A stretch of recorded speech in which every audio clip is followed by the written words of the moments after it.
اعوذ باللہ من الشیطان الرجیم بسم اللہ الرحمن الرحیم۔ معزز ناظرین، السلام علیکم ورحمۃ اللہ وبرکاتہ۔ ناظرین، ہمارا فضائل اعمال کا گھر کی تعلیم کا سلسلہ جاری ہے۔ اسی کو آگے بڑھاتے ہوئے آج ہم فضائل اعمال کے حکایات صحابہ سے باب نمبر 7 سے واقعہ نمبر 11 جو ہے غزوہ موتا کا قصہ پڑھیں گے۔ حضور صلی اللہ علیہ وسلم نے مختلف بادشاہوں کے پاس تبلیغی دعوت نامے ارسال فرمائے تھے۔ ان میں ایک خط حضرت حارث بن عمیر بن ازبی رضی اللہ تعالیٰ عنہ کے ہاتھ بصری کے بادشاہ کے پاس بھی بھیجا تھا۔ جب یہ موتا پہنچا تو شرحبیل غسانی نے، جو کیسر کے حکام میں سے ایک شخص تھا، ان کو قتل کر دیا۔ قاصدوں کا قتل کسی کے نزدیک بھی پسندیدہ نہیں۔ حضور صلی اللہ علیہ وسلم کو یہ بات گراں ہوئی اور آپ نے 3000 کا ایک لشکر تجویز فرما کر حضرت زید بن حارثہ کو ان پر امیر مقرر فرمایا اور ارشاد فرمایا کہ اگر یہ شہید ہو جائیں تو جعفر بن ابی طالب رضی اللہ تعالیٰ عنہ امیر بنائے جائیں، وہ بھی شہید ہو جائیں تو عبداللہ بن رواحہ رضی اللہ تعالیٰ عنہ امیر ہوں، وہ بھی شہید ہو جائیں تو پھر مسلمان جس کو دل چاہے امیر بنا لیں۔ ایک یہودی اس گفتگو کو سن رہا تھا۔ اس نے کہا، یہ تینوں تو ضرور شہید ہوں گے۔ پہلے انبیاء کے اس قسم کے کلام کے یہی مطلب ہوتا تھا۔ حضور صلی اللہ علیہ وسلم نے ایک سفید جھنڈا بنا کر حضرت زید رضی اللہ تعالیٰ عنہ کے حوالے فرمایا اور خود میں ایک جماعت کے ان حضرات کو رخصت فرمانے تشریف لے گئے۔ شہر کے باہر جب پہنچانے والے واپس آنے لگے تو ان مجاہدین کے لیے دعا کی گئی کہ حق تعالی شانہ تم کو سلامتی کے ساتھ، کامیابی کے ساتھ واپس لائے اور ہر قسم کی برائی سے محفوظ رکھے۔ حضرت عبداللہ بن رواحہ رضی اللہ تعالیٰ عنہ نے اس کے جواب میں 3 شعر پڑھے، جن کا مطلب یہ تھا کہ میں اپنے رب سے گناہوں کی مغفرت چاہتا ہوں اور یہ چاہتا ہوں کہ ایک ایسی تلوار ہو جس سے میرے خون کے فوارے چھوٹنے لگیں، یا ایسا ورچھہ ہو جو آنتوں اور کلیجوں کو چیرتا ہوا نکل جائے، اور جب لوگ میری قبر پر گزریں تو یہ کہیں کہ اللہ تجھ غازی کو رشید اور کامیاب کرے۔ واقعی تو رشید یعنی ہدایت پانے والا اور کامیاب تھا۔ اس کے بعد یہ حضرات روانہ ہو گئے۔ شرحبیل کو بھی ان کی روانگی کا علم ہوا۔ وہ 1,00,000 فوج کے ساتھ مقابلے کے لیے تیار ہوا۔ یہ حضرات کچھ آگے چلے تو معلوم ہوا کہ خود ہرقل روم کا بادشاہ بھی 1,00,000 فوج ساتھ لیے ہوئے مقابلے کے لیے آ رہا ہے۔ ان حضرات کو اس خبر سے تردد ہوا کہ اتنی بڑی جماعت کا مقابلہ کیا جائے یا حضور صلی اللہ علیہ وسلم کو اطلاع دی جائے۔ حضرت عبداللہ بن رواحہ رضی اللہ تعالیٰ عنہ نے للکار کر فرمایا، اے لوگو، تم کس بات سے گھبرا رہے ہو؟ تم کس چیز کے ارادے سے نکلے ہو؟ تمہارا مقصد شہید ہو جانا ہے۔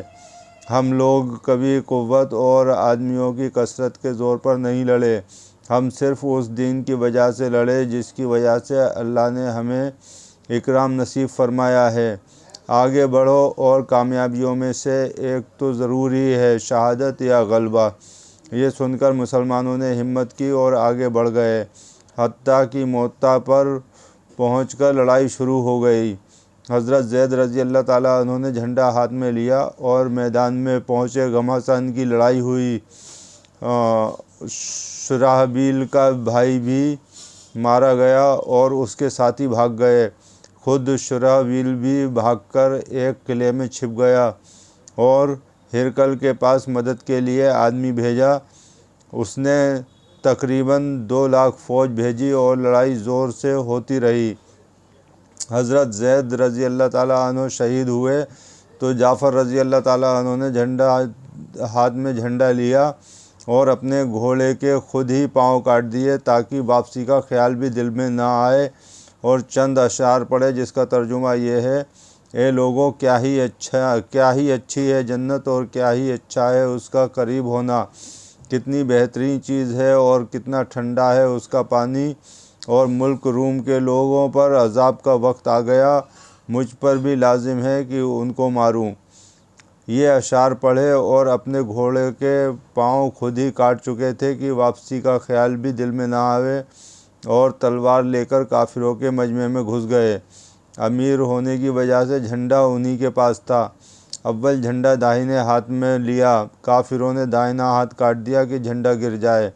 انہوں نے فوراً بائیں ہاتھ میں لیا، انہوں نے وہ بھی کاٹا تو انہوں نے دونوں بازوؤں سے اس کو تھاما اور منہ سے مضبوط پکڑ لیا۔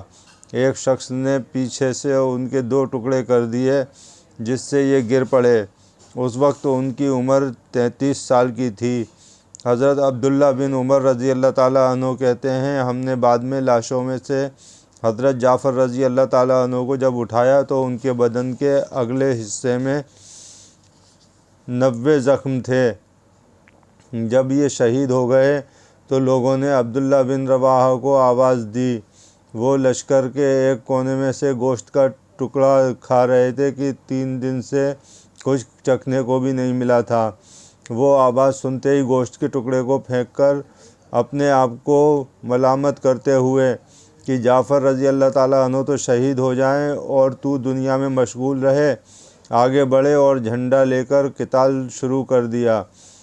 انگلی میں زخم آیا، وہ لٹک گئی تو انہوں نے پاؤں سے کٹی ہوئی اس انگلی کو دبا کر ہاتھ کھینچا، وہ الگ ہو گئی، اس کو پھینک دیا اور آگے بڑھے۔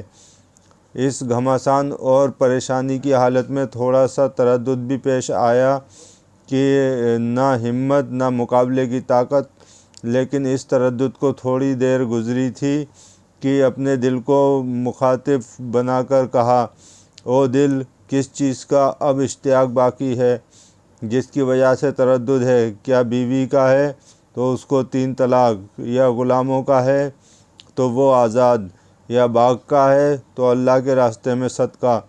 اس کے بعد چند اشعار پڑھے جس کا ترجمہ ہے، قسم ہے اے دل تجھے اترنا ہوگا، خوشی سے اتر یا ناگواری سے اتر، تجھے اطمینان کی زندگی گزارتے ہوئے ایک زمانہ گزر چکا، سوچ تو آخر تو ایک قطرہ منی ہے، دیکھ کافر لوگ مسلمانوں پر کھینچے ہوئے آ رہے ہیں، تجھے کیا ہوا کہ جنت کو پسند نہیں کرتا؟ اگر تو قتل نہ ہوا تو ویسے بھی آخر مرے گا ہی۔ اس کے بعد گھوڑے سے اترے، ان کے چچا زاد بھائی گوشت کا ایک ٹکڑا لائے کہ ذرا سا کھا لو، کمر سیدھی کر لو، کئی دن سے کچھ نہیں کھایا۔ انہوں نے لے لیا، اتنے میں ایک جانب سے ہلے کی آواز آئی، اس کو پھینک دیا اور تلوار لے کر جماعت میں گھس گئے اور شہید ہونے تک تلوار چلاتے رہے۔ یہ واقعہ لیا گیا ہے خمیس سے۔ فائدہ: صحابہ رضی اللہ تعالیٰ عنہ کی پوری زندگی کا یہی نمونہ ہے۔ ان کا ہر قصہ دنیا کی بے ثباتی، مستقل نہ رہنا اور آخرت کے شوق کا سبق دیتا ہے۔ صحابہ کرام رضی اللہ تعالیٰ عنہ کا تو پوچھنا ہی کیا، تابعین پر بھی یہی رنگ چڑھا ہوا تھا۔ ایک قصے پر اس باب کو ختم کرتا ہوں جو دوسرے رنگ کا ہے۔ دشمن سے مقابلے کا نمونہ تو آپ دیکھ ہی چکے ہیں، اب حکومت کے سامنے کا منظر بھی دیکھ لیجئے۔ نبی کریم صلی اللہ علیہ وسلم کا ارشاد ہے، افضل الجہاد کلمات الحق عند سلطان جائر، بہترین جہاد ظالم بادشاہ کے سامنے حق بات کہنا ہے۔ حجاج کا ظلم و ستم دنیا میں مشہور ہے، گو اس زمانے کے بادشاہ باوجود ظلم و ستم کے دین کی اشاعت کا کام بھی کرتے تھے، لیکن پھر دیندار اور عادل بادشاہوں کے لحاظ سے وہ بدترین شمار ہوتے تھے، اس وجہ سے لوگ ان سے بیزار تھے۔ سعید بن جبیر رضی اللہ تعالیٰ عنہ نے ابن الاشعث کے ساتھ مل کر حجاج کا مقابلہ کیا۔ حجاج عبد الملک بن مروان کی طرف سے حاکم تھا۔ سعید بن جبیر مشہور تابعی ہیں اور بڑے علماء میں سے ہیں۔ حکومت اور بالخصوص حجاج کو ان سے بغض اور عداوت تھی۔ اور چونکہ مقابلہ کیا تھا اس لیے عداوت کا ہونا بھی ضروری تھا۔ مقابلے میں حجاج ان کو گرفتار نہ کر سکا۔ یہ شکست کے بعد چھپ کر مکہ مکرمہ چلے گئے۔ حکومت نے اپنے ایک خاص آدمی کو حاکم بنا دیا اور پہلے حاکم کو اپنے پاس بلا لیا۔ اس نئے حاکم نے جا کر خطبہ پڑھا، جس کے آخر میں عبد الملک بن مروان بادشاہ کا یہ حکم بھی سنایا کہ جو شخص سعید بن جبیر کو ٹھکانہ دے اس کی خیر نہیں۔ اس کے بعد اس حاکم نے خود اپنی طرف سے بھی قسم کھائی کہ جس کے گھر میں وہ ملے گا اس کو قتل کر دیا جائے گا اور اس کے گھر کو نیز اس کے پڑوسیوں کے گھر کو ڈھاؤں گا۔ غرض بڑی دقت سے مکہ کے حاکم نے ان کو گرفتار کر کے حجاج کے پاس بھیج دیا۔ اس کو غصہ نکالنے اور قتل کرنے کا موقع مل گیا۔ سامنے بلایا اور پوچھا، حجاج تیرا نام کیا ہے؟ تیرا کیا نام ہے؟ سعید، میرا نام سعید ہے۔ حجاج نے کہا، کس کا بیٹا ہے؟ سعید نے کہا، زبیر کا بیٹا۔ سعید کا ترجمہ نیک بخت ہے اور زبیر کا مطلب